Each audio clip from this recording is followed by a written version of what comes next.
E aqui é o pastor Gideu. Aleluia, boa noite, graça e paz. Vocês estão bem? Todo mundo com o coração acelerado, né? Empolgado.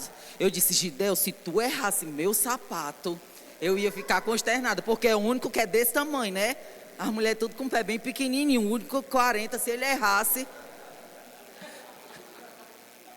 Mas assim, isso é importante, essas dinâmicas, para a gente ver o quanto a gente conhece o outro, não é verdade? Quem foi que ficou foi o Dejair, o Pablo, a gente dá um desconto que ele é recém-casado, né? A gente vai dar um desconto, mas já fez um ano, já? Oxe, pô, então tem mais desconto? Não, com um ano é para saber o sapato da mulher. Mas é importante, gente, a gente conhecer um ao outro. E me perguntaram, Fatinha, tu não vai pregar com o pastor não, é encontro de casais. A Bíblia diz que eu sou uma só carne com ele. Então, se ele vai pregar, eu vou pregar junto com ele, porque eu sou uma só carne com ele. Tá bom? Então, que vocês gerem expectativas, que vocês estejam com o coração desejoso. E, amado, cada instrução da palavra, a gente tem que estar desejoso para fazer, porque culto é muito bom, é dinâmico, a gente gosta sempre de estar fazendo um movimento, para não ficar aquela coisa engessada, para ficar uma coisa legal. Não é bom a gente vir e ter essas brincadeiras, preparar aí a alma para poder receber a palavra, mas o mais importante não são esses momentos, é quando a gente escuta e na hora da pressão a gente obedece. Amém? Então, o mais importante e o que Deus mais espera da gente não é o tanto de culto que a gente vem, mas é o quanto da palavra que a gente obedece, entende e obedece. Amém? Então, que vocês aí estejam cheios de expectativas para receber da parte do Senhor deste homem lindo e cheiroso.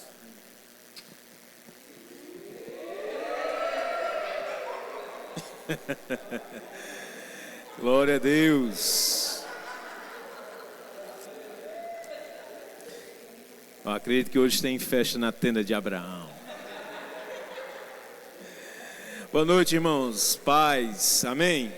Bom demais vivenciarmos esse culto, né? Que confesso que fazia tempo que nós não tínhamos formato normal, sempre temos tido o zelo e o cuidado junto com a liderança dos casais de fazer alguma programação diferente, mas é importante nós entendermos que por mais que hajam formatações diversas, mas como famílias nós somos responsáveis de cultuar ao Senhor. Então, culto como esse é essencial no formato que é, para entendermos cada vez mais a responsabilidade que nós temos como família.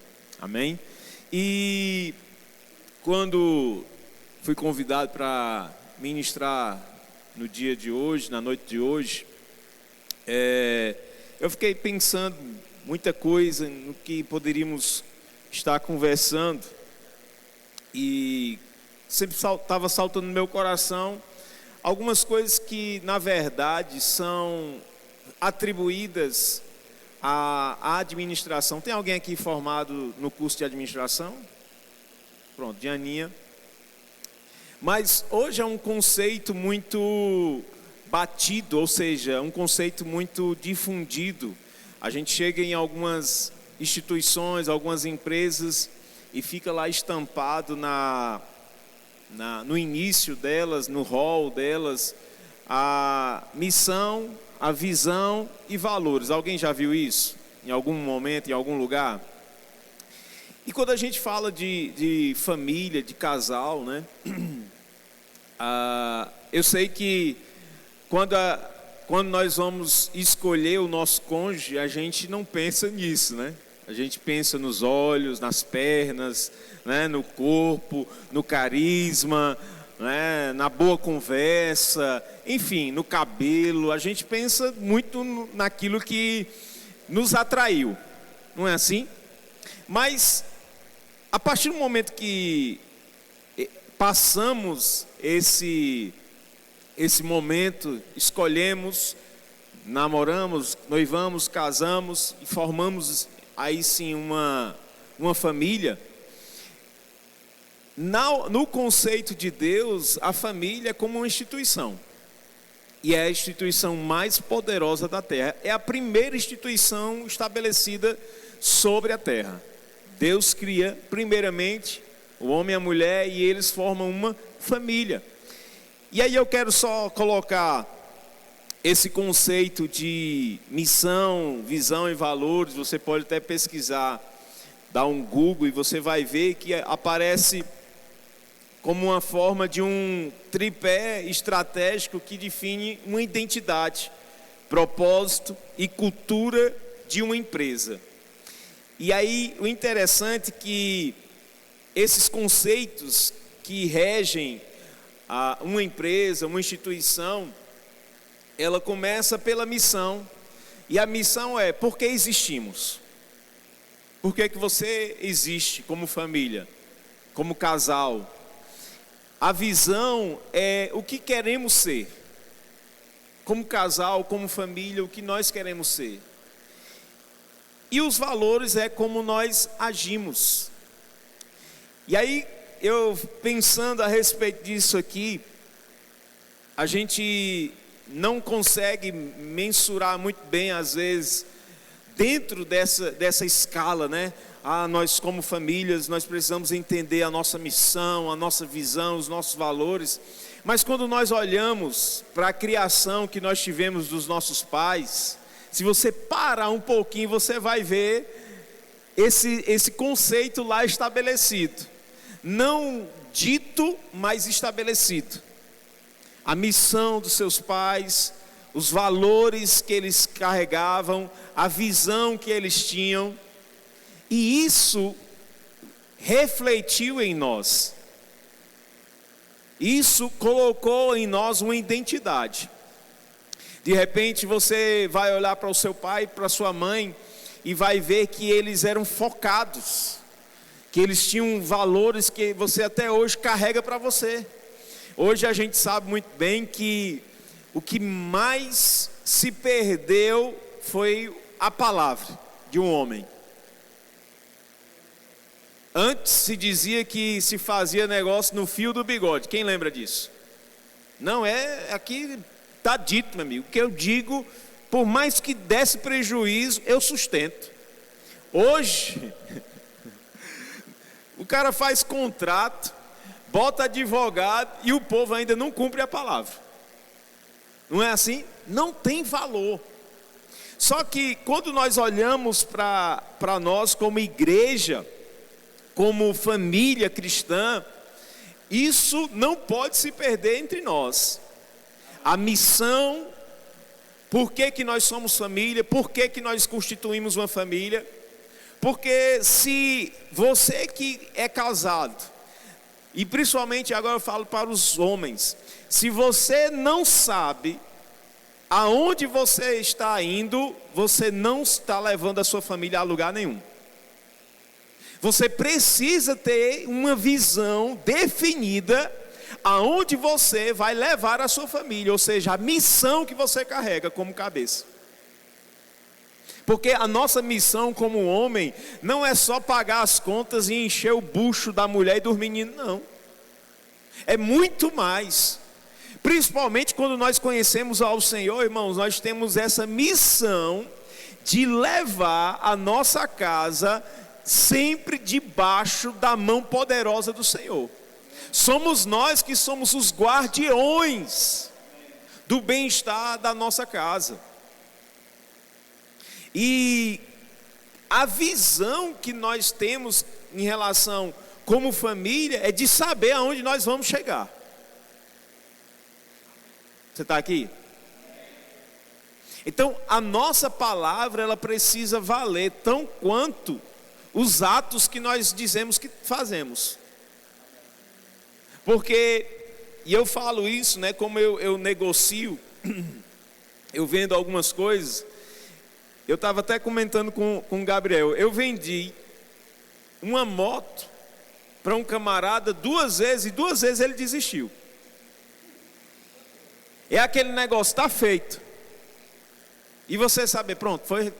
Não, e aí, sempre no outro dia, tinha uma história. Sempre tinha alguma situação. E sabe, meu irmão, às vezes nós estamos como líderes, né, como pessoas envolvidas nesse relacionamento, tanto marido como mulher, nós estamos voltando muito atrás daquilo que nós falamos.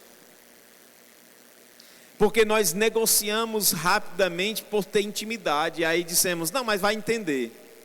E sabe que com esse tipo de comportamento nós vamos perdendo a confiança um com o outro. Você está aqui? Não, mas ela entende, ela vai entender. Não, mas ele vai me entender. E nós levamos isso. E aí quando você vai ver, a maioria do reflexo de momentos que você vai precisar do apoio dessa pessoa que está ao seu lado, você não vai ter, porque você já quebrou a confiança em momentos antes. Em outras situações foi dito e não foi cumprido. E o interessante é que nós temos o zelo às vezes, e aí eu estou dando um exemplo real que era para ter isso, né? No contexto normal, as pessoas eram para ter zelo em relação àquilo que elas dizem, porque senão ia ficar feio para ela. Às vezes nós não temos esse cuidado, é com os da própria casa, de dizer e sustentar aquilo que disse. Não é assim?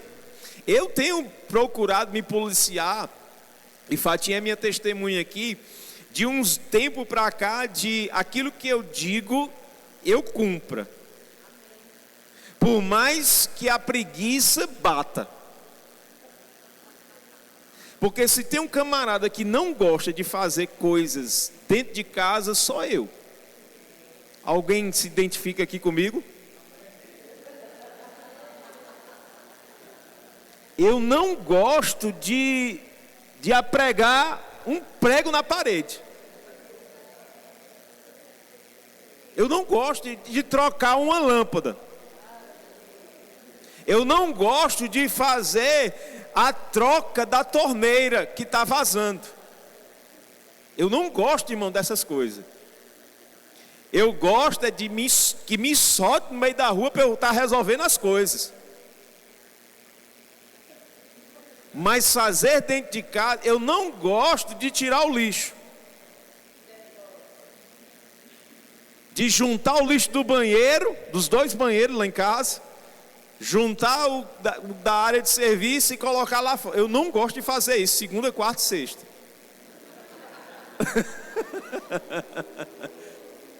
Eu não gosto, irmão.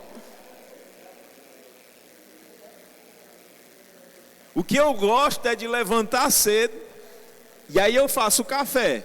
Eu preparo o café todo dia. E aí eu pego a moto ou o carro e vou trabalhar. Vou ficar no meio do mundo, resolvendo o que precisa resolver. Aí eu dou valor de levar o carro na oficina, de ajeitar alguma coisa na moto. Aí eu dou valor de pintar alguma coisa na moto, no carro, de lavar o carro, de lavar a moto. Aí eu dou valor, irmão, mas fazer coisa de casa eu não gosto não. Mas eu preciso fazer. E é por que eu dei esse exemplo, irmão? Porque ultimamente, Fatinha a gente praticamente só está nós dois agora, né? A Agatha inventou de casar, já está embuchada. O menino já vai nascer. O Ágabo passa o dia trabalhando, né? E aí é só eu e Fatinha mesmo, né? Daqui a pouco eu vou dizer, quem é esse menino aí chegando? Que quase a gente não vê ele tão ativo que está, estudando, trabalhando. E que é o Ágabo. Então existem algumas coisas que são necessárias para que eu possa resolver como marido, como cabeça, que, meu amigo, eu tenho botado força. É uma guerra por dentro. Mas sabe por que eu digo isso, irmãos? Porque eu preciso validar aquilo que eu me comprometi com ela, dizendo que eu iria fazer. Porque vai chegar um momento que eu vou precisar da confiança dela em relação a coisas maiores, e eu não vou ter. E aí, nessa coisa maior, eu vou estar só. E o fato de eu estar só vai ter maior dificuldade. Porque a Bíblia diz: se 2 ou 3 concordar a respeito de qualquer coisa, irmão, vai ser resolvido quando há inconcordância. E a pessoa que você precisa andar em concordância é essa que está com você. É interessante que às vezes nós queremos conselhos, e eu tive dificuldade nisso na minha vida. Nós vamos para 24 anos de casados. E aí, houve um tempo em que tudo que eu tinha que fazer, resolver, eu tinha que perguntar a papai. O que é que papai pensa? O que é que meu pai pensa sobre isso? E eu consegui perceber que isso irritava a Fatinha. Porque eu não estou dizendo que nós não podemos considerar os conselhos. Mas quem está ligado para o avanço do seu casamento não é o seu pai nem sua mãe, é o seu cônjuge.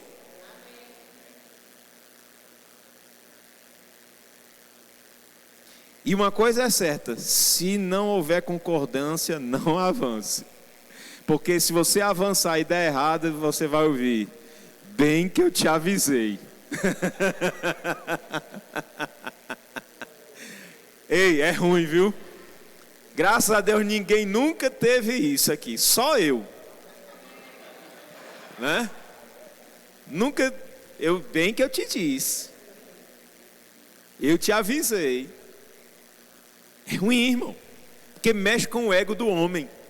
Porque nenhum de nós, como líderes, como cabeças, tem o desejo de fracasso.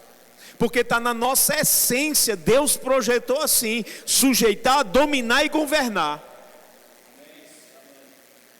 Nenhum de nós aqui faz algo para poder de fato dizer: não, eu vou fazer porque eu gosto é de ter prejuízo. Eu acho é bonito eu perder as coisas. Nenhum de nós faz algo nesse sentido. Mas a partir do momento que nós somos 2, querido, tem que ter a concordância.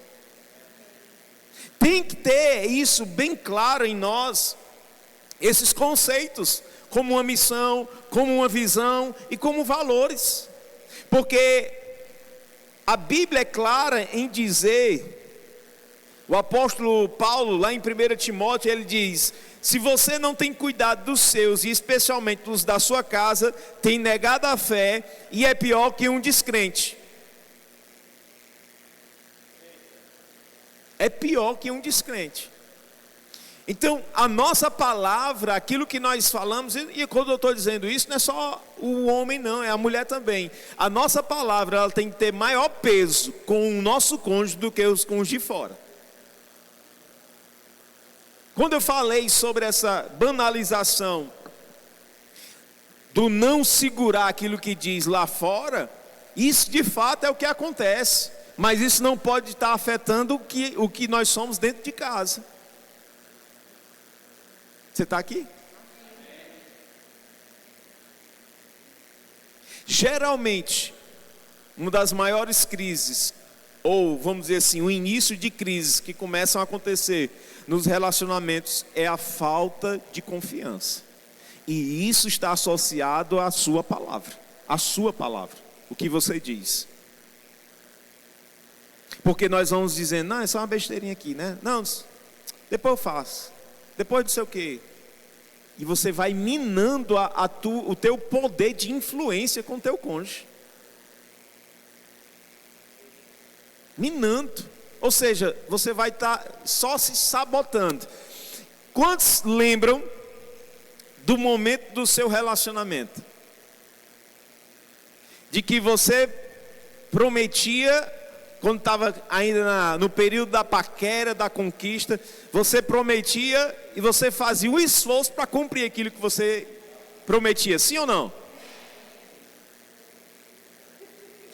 Ei, bem, Mo, que mais? Não sei como é que você chama aí a sua. Minha vidinha.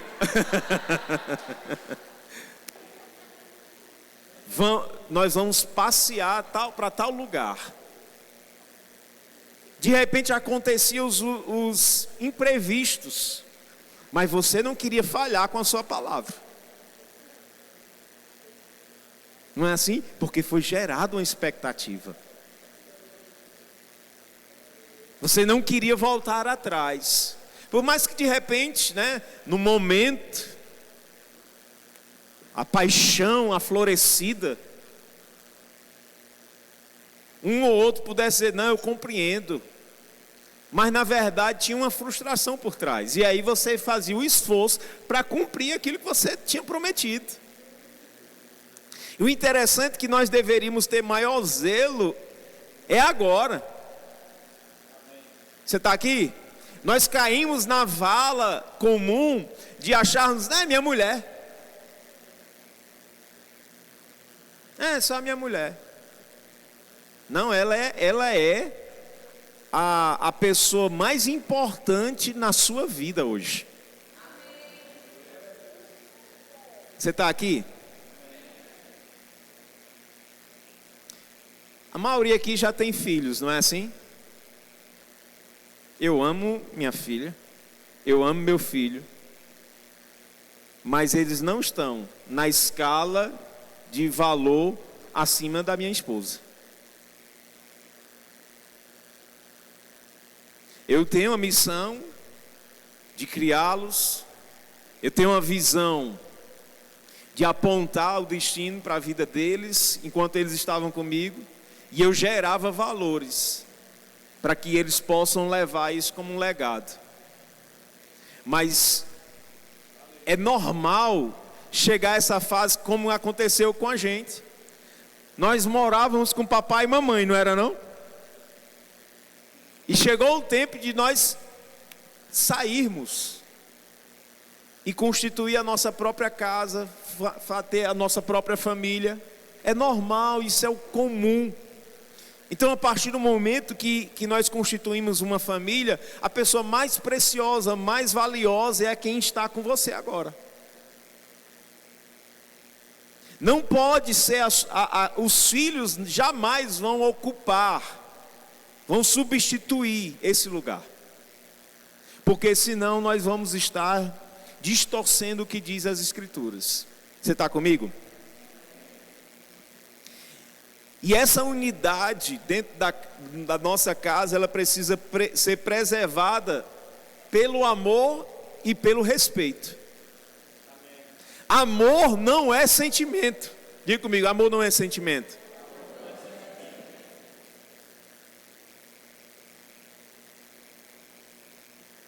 Do mesmo jeito que eu tenho preguiça de colocar o lixo fora, mas porque eu amo, eu coloco. Porque o meu sentimento, a minha vontade é, rapaz, não quero não. Mas porque eu a amo, eu faço. Lavar uma louça, para mim, antigamente era uma batalha espiritual. Mas hoje não. Eu quero preservar as unhas dela.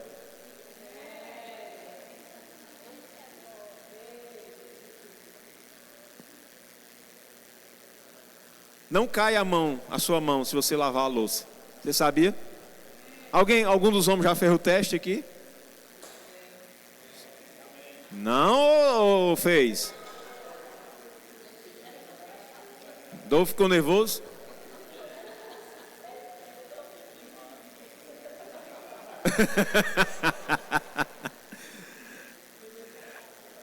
Não é pecado você fazer um almoço, uma janta. Amém. Olha, preste atenção na pergunta. Você a ama? Sim ou não? Ama mesmo? Projete aí quantos anos você quer tê-la perto de você. Projete aí. Quantos anos você quer que ela esteja perto de você? Projetou? Quando você não faz algo que possa beneficiar ou aliviá-la, você está encurtando esse período de projeção que você colocou no seu coração.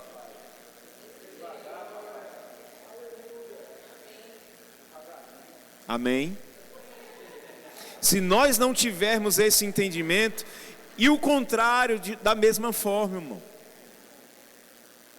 Por isso que a Bíblia fala sobre andarmos sendo companheiros,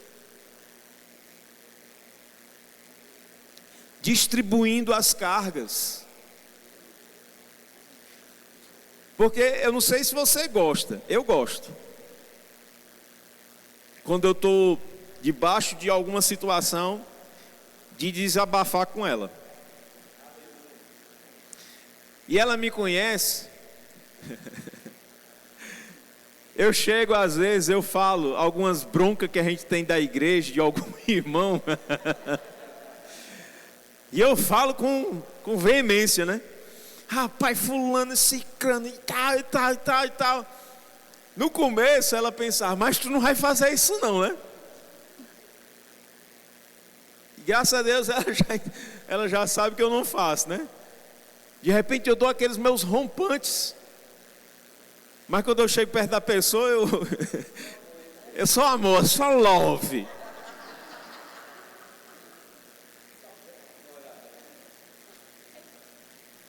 Mas ela me escuta e ela me entende, ela me compreende.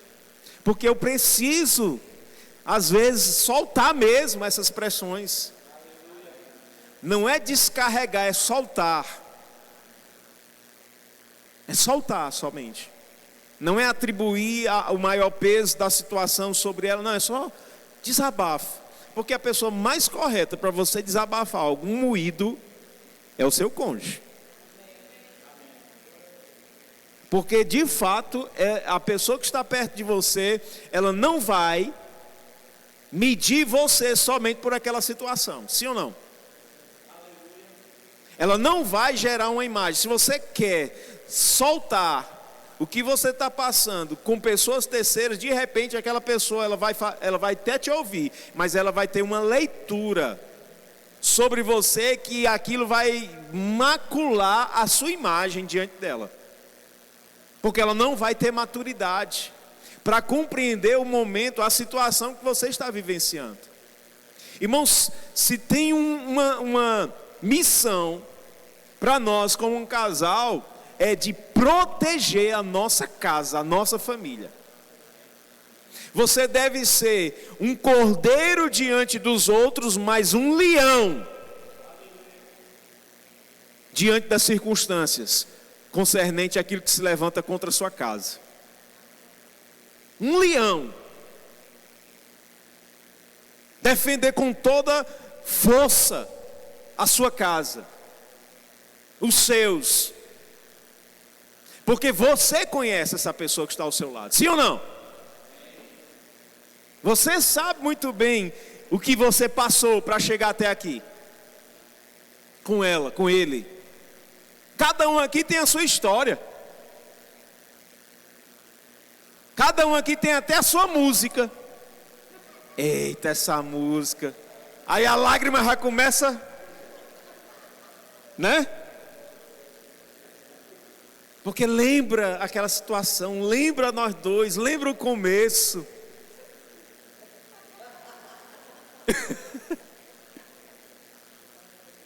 Ai, pastor, isso é pecado. Ô irmão, a Bíblia diz lá em 1 Coríntios 1:10, é o texto, se você tem no seu smartphone, que a maioria não trouxe Bíblia mesmo, mas tranquilo. 1 Coríntios 1:10.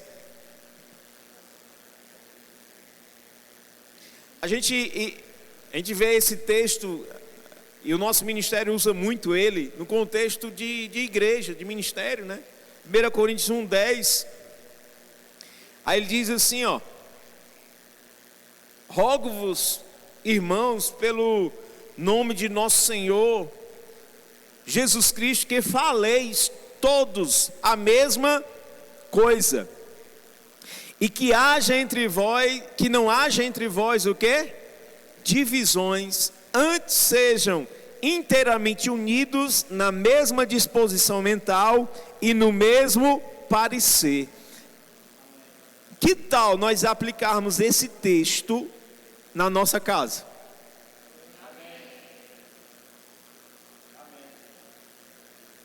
que não haja entre nós divisão. Será que tem consenso em muita coisa ou nós estamos divididos? Não, ele pensa desse jeito, eu penso de outro. Não, mas eu vou fazer assim mesmo. Não, já está decidido. Estou nem aí. Sempre sou eu mesmo que pago. Sempre sou eu mesmo que organizo todo. Está decidido já, vai ser assim e acabou. 1 Coríntios 1:10. Que não haja entre vós o quê? Divisão. Amados, quando a Bíblia fala sobre divisão, Jesus mesmo diz, um reino dividido, ele não subsiste. E é interessante que quando Jesus fala sobre reino dividido não subsiste, aí ele dá exemplo do diabo, irmão. Do cão. Ele está dizendo, até o cão com o demônio eles são unidos. Aí os crentes, os cristãos, os casados, vivem igualmente gato e cachorro, não é assim? Cão e rato, gato e rato, né? Divididos. E Jesus faz uma alusão bem prática, literalmente ele dizendo, o diabo não é dividido. Aí os casais estão divididos. Um pensa do jeito, outro pensa do outro. É meu dinheiro, é o teu dinheiro. É as minhas coisas, é as tuas coisas. Há um silêncio agora, né? Eu acho que a gente já ouviu os anjos cantando. Você está aqui? Aí o texto ainda diz o quê? Faleis todos a mesma coisa. Você já parou para pensar o quanto você está repetindo aquilo que vocês estão projetando juntos? Ou só um está falando? Ou só um está sonhando? Ou só um está desejando? Porque isso é uma visão que tem que estar muito avivada dentro de vocês. Falar a mesma coisa. Falar a mesma coisa. Nós vamos isso, nós vamos alcançar isso. Vai ser assim. É aquela história, irmão, que nós já aprendemos. Crie por isso. E aí quando a gente fala sobre esse texto, a gente já pensa em coisas, né? Mas que tal você concordar, falar a mesma coisa com o cônjuge que está desejoso a respeito de algo acontecer? Porque se a pessoa que está ao seu lado não puder acreditar em você, você está só. E o texto está dizendo, faleis as mesmas coisas. Nós devemos estar tão conciso no que nós estamos falando, crendo. Isso tem que estar tão bem alimentado, alinhado, ajustado entre vocês como uma visão, que quem perguntar um ao outro, separadamente, vai ouvir a mesma coisa. O mesmo sonho, o mesmo projeto, a mesma visão. Mas acontece de nós sentarmos com pessoas e, não, mas eu penso que é fazer assim. Aí o outro, não, mas eu acredito que é assim. Aí você acha que vai chegar em algum lugar? Não chega. Não chega. Para chegar em algum lugar, irmãos, nós precisamos ser inteligentes, sábios, e pegar esses conceitos de crescimento que as pessoas estão usufruindo aí, que não tem o Senhor. E elas estão avançando, estão levantando as suas famílias, estão levando as suas casas a outros níveis, a outros patamares. E nós estamos esperando, quem sabe, talvez Deus nos abençoe, esperando a benção. Como quem está segurando um prato vazio, em algum momento Deus vai depositar sobre nós a sua bênção. Mas se não há nem concordância no mesmo falar, você acha que vai acontecer mesmo?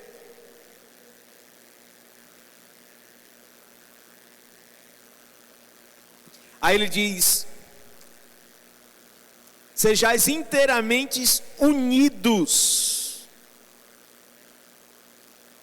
na mesma disposição mental e no mesmo parecer. Falar, pensar e saber o que vai acontecer. Entender qual é o resultado disso que nós estamos crendo juntos. Saber aonde nós vamos chegar. Aonde você vai chegar daqui a 5 anos com seu cônjuge? Porque quantos querem ter uma família bem-sucedida aqui? Sucesso, assim, em todas as áreas. Quantos querem? Mas você já se projetou? Já planejou?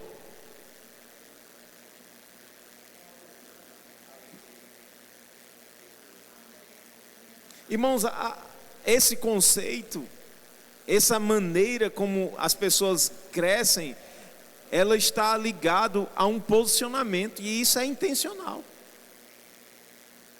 Requer um esforço no presente. Eu aprendi,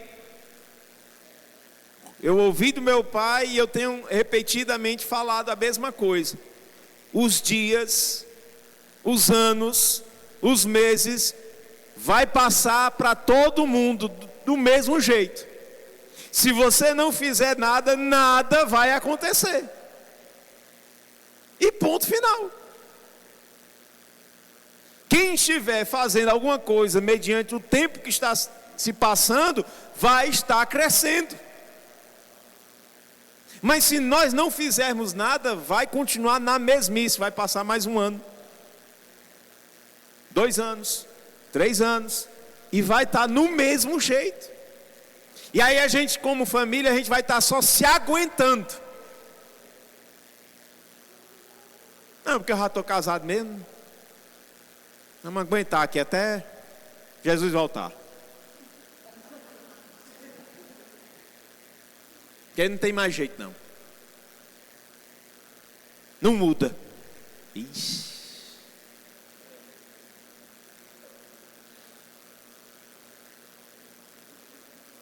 Já se passou tanto tempo e nada mudou, nada aconteceu. Eita.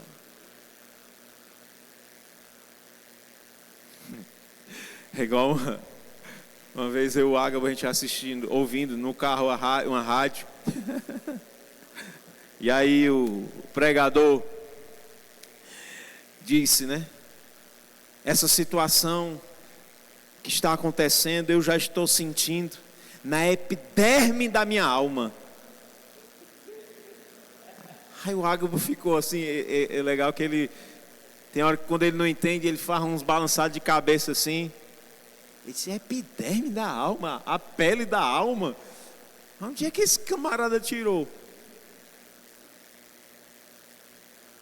Há coisas que a gente já percebe que mexe com a nossa alma. Não precisa mexer na pele da sua alma, que nem existe, né? Mas nós temos a clareza daquilo que já chegou para nós como luz. O que deveríamos fazer e nós não fazemos. E achamos que vai acontecer só porque nós somos evangélicos. Nós servimos a Deus. E as coisas vão acontecer porque tem que acontecer, porque Deus é soberano.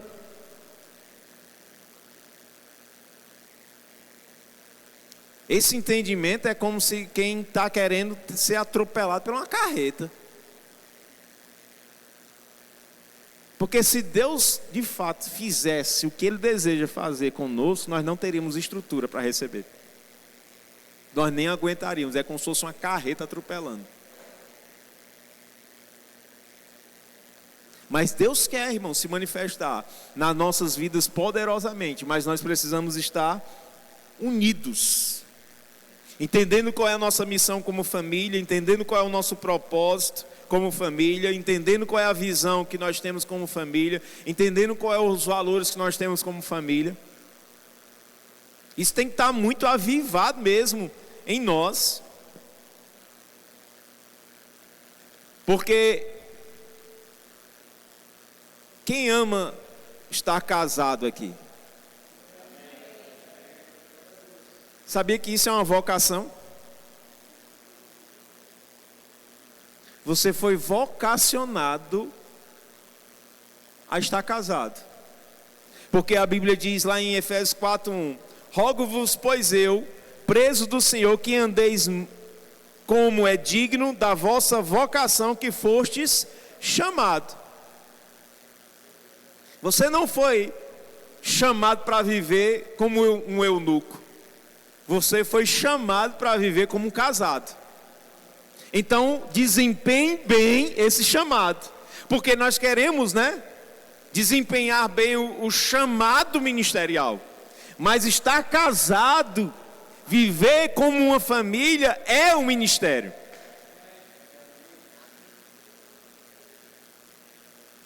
Para encerrar, a Bíblia diz o seguinte, para aqueles que têm um desejo do ministério: o critério de Deus é: se você não sabe governar a sua própria casa, como é que você quer governar a igreja de Deus?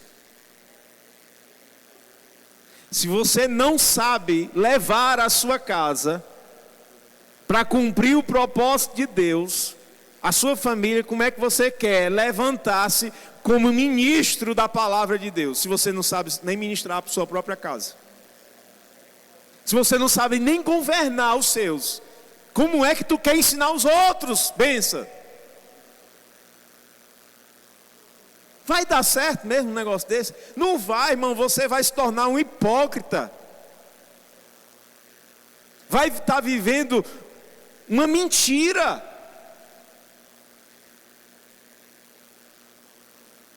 Esses são os padrões bíblicos e nós precisamos encarar a nossa família, o nosso cônjuge, a nossa casa como um ministério de Deus. Porque até mesmo os filhos, irmão, não é seu e nós vamos prestar conta ao Senhor. A Bíblia diz que eles são a herança. Repousa sobre nós como família uma responsabilidade, porque é a instituição que Deus criou. E ela tem que permanecer firme, avivada, se multiplicando. Vê os muçulmanos. A missão deles, a visão deles, os valores deles. Eles são firmes naquilo que eles acreditam. E nós, às vezes, negociamos facilmente as coisas dentro de casa. Os posicionamentos que nós já sabemos que são verdade para nós, que já foi revelado na palavra, nós negociamos. A gente entende isso, e eu encerro com isso, que se você vai fazer bagunça, irmão, vai esses camaradas fazer bagunça, que acha que pode ser o que quiser, fazer o que quiser, vai fazer num estado, num país islâmico, para ver o que acontece? Não faz. E isso, irmão, sorrateiramente, vai entrando nas nossas casas, porque nós vamos achando as coisas, é comum, é normal, é assim mesmo, vai aceitando. A gente tem que entender o momento, a geração. A criação é outra, pastor, mudou as coisas, mudou para pior. Você quer que mude para pior na sua casa? As coisas estão declinando, porque Jesus veio na plenitude dos tempos. Depois de Jesus, irmão, a sociedade declinou. Nós já estamos na raspa do fundo de tudo,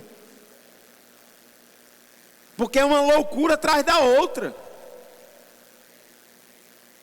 E esse relativismo, às vezes, está entrando no nosso contexto de casa, de família.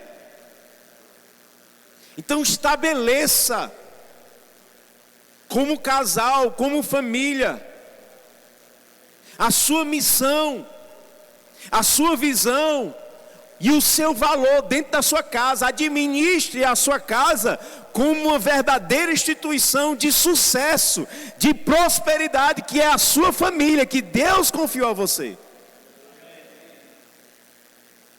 Não trate comum o que Deus vê como precioso. A pessoa está do seu lado, ela não é somente o seu companheiro ou sua companheira, ela é filha de Deus e um filho de Deus. Então tem que ter amor e respeito. Porque cada um de nós aqui tem um irmão mais velho, chamado Jesus. E aquela historinha, não sei se você teve irmão mais velho, mas quando eu tive uma vez um prazer de ser defendido pelo meu irmão. O guri queria meter o aço em mim, no colégio. E aí eu corri e disse: Juscelino, o menino ele quer bater em mim. Ele disse: fica aqui atrás de mim. E foi para cima do menino. O menino disse: não é isso não, é pufo. E eu fiquei o quê? Tu acha que aquele menino veio bater de novo em mim? Nunca mais. Porque ele sabia que eu tinha um irmão mais velho. Você tem um irmão mais velho, que está por você. E você tem um Deus que te ensina sobre todas as coisas. Nós temos a capacidade, pelo Espírito de Deus, de aprender coisas novas. De repente nós não tivemos como referência dos nossos pais, de ensinos. De repente o que nós tivemos dele foi só o cuidado, o zelo, o prover, mas não de sentar, de conversar, de instruir, de educar. Mas eles fizeram, dentro do seu contexto, o melhor que eles podiam. Mas isso não quer dizer, irmãos, que agora que nós conhecemos a verdade, nós não podemos ser melhores. Compreendendo o Espírito Santo que habita dentro de nós e que nos ensina sobre todas as coisas.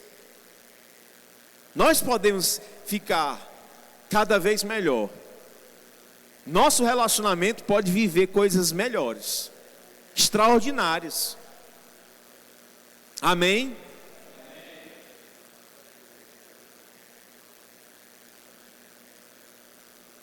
Vamos ficar de pé.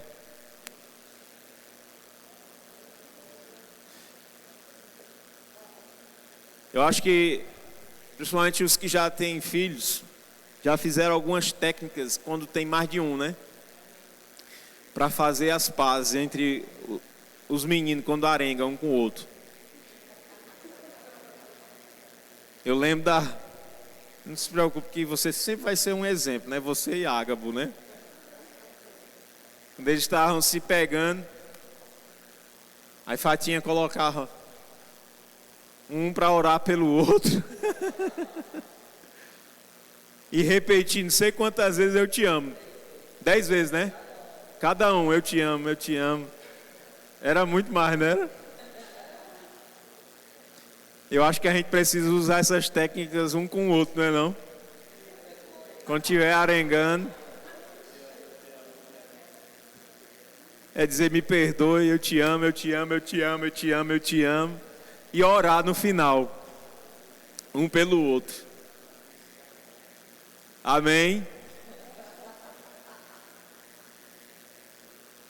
Então, irmãos, coloca isso mesmo no seu coração. Aprende sobre esses conceitos. Qual é a missão da minha casa, da minha família? Qual é a visão que eu tenho, que nós temos? Quais são os valores? Coloca isso. Se dá certo lá fora, irmão, quanto mais aqui, que temos o Espírito de Deus. Aleluia. Deixa eu orar por vocês. Vem cá, Beto, por favor. Vamos orar com eles. Senhor, nós te rendemos graças, Pai, pelo teu auxílio, pela instrução que vem da parte do Senhor, pela tua palavra que nos ensina a acertar todos os dias. Nós queremos ser pessoas melhores dentro dos nossos relacionamentos.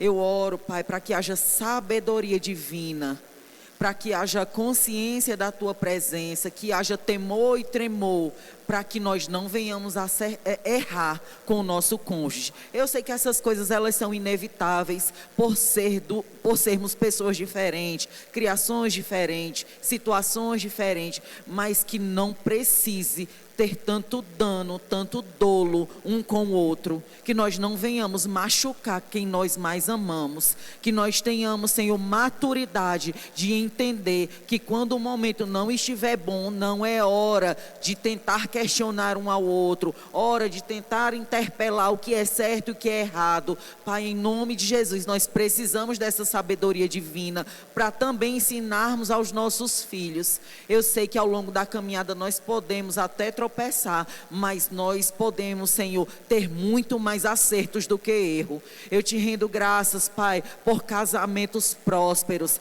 casamentos, Senhor, sendo conduzido pela tua palavra, Pai, pelo temor da sua presença, em nome de Jesus, que você possa lembrá-los, Pai, o quanto é importante ter um ao outro, porque nós estamos vivendo dias maus. Então quem tem o seu cônjuge, segure na palavra, segure com amor, segure com proteção, segure com oração. Em nome de Jesus, nós teremos a certeza que o final é o céu, que o final, Senhor, é a sua vinda, e que nós teremos, Senhor, um celeiro farto para te entregar, de coisas preciosas que nós aprendemos e nós praticamos. Em nome de Jesus. Glória a Deus, bom demais. Para mim, Carlos, ou é para Daiane? Hã? Ah, tá. Eu posso fazer. É eu que